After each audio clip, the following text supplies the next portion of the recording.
দুবাইয়ের ICC academy গ্রাউন্ডে ভারত ও স্বাগতিক সংযুক্ত আরব আমিরাতের লড়াই দিয়ে আজ থেকে শুরু হচ্ছে ওয়ানডে ফরম্যাটের যুব এশিয়া কাপ। দুবাইয়ে দিনের অন্য ম্যাচে দ্য সেভেন্স স্টেডিয়ামে পাকিস্তানের প্রতিপক্ষ মালয়েশিয়া। বাংলাদেশের যুবাদের মিশন শুরু হবে আগামীকাল শনিবার আইসিসি একাডেমি মাঠে আজিজুল হাকিম তামিমের দল খেলবে আফগানিস্তানের বিপক্ষে। এবারের অনূর্ধ্ব-19 এশিয়া কাপে অংশ নিচ্ছে 8টি দল। তাদের দুটি গ্রুপে ভাগ করা হয়েছে। বাংলাদেশ আছে বি গ্রুপে। তাদের গ্রুপ সঙ্গী আফগানিস্তান, শ্রীলঙ্কা ও নেপাল। 15ই ডিসেম্বর নেপাল ও 17ই ডিসেম্বর শ্রীলঙ্কার মুখোমুখি হবে যুবারা। জানিয়ে রাখা ভালো যে অনূর্ধ্ব-19 এশিয়া কাপে বাংলাদেশের ট্রফির সংখ্যা 2টি।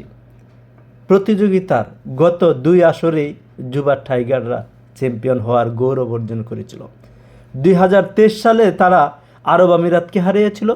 সর্বশেষ গত বছর শক্তিশালী ভারতকে হারিয়ে টানা 2বারের মতো এশিয়া কাপের শ্রেষ্ঠত্বের মুকুট মাথায় পড়েছিল টাইগার যুবারা।